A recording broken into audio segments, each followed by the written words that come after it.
Aku jadi ketak lah hampa. Aku jadi ketak. Tiba-tiba kan aku bertukar jadi berani.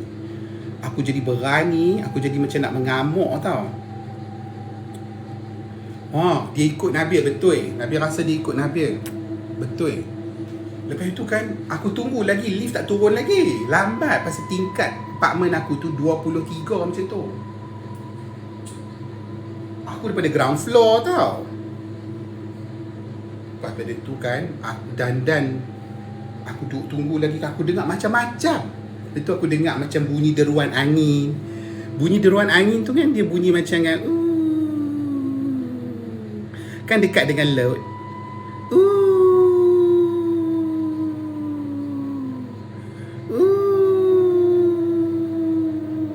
Macam tu. Dia jadi macam takut tau. Lepas pada tu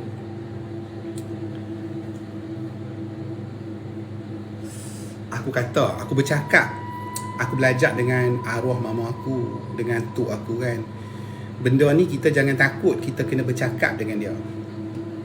Aku kata dah, hang jangan duk cari pasal dengan aku nak. Aku tak cari pasal pun dengan hang.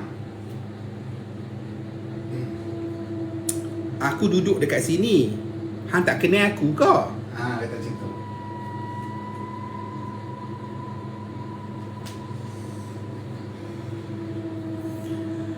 Aku cakap macam tu saja, tiba-tiba kan deruan angin tu berhenti. Angin apa tak ada. Berhenti. Angin apa tak ada. Hampa bayangkan. Pelik tak pelik? Ajaib tak ajaib?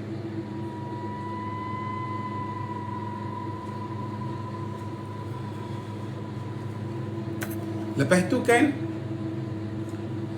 lift turun sampai. Aku pun masuklah dalam lift. Ni cerita dalam lift pula.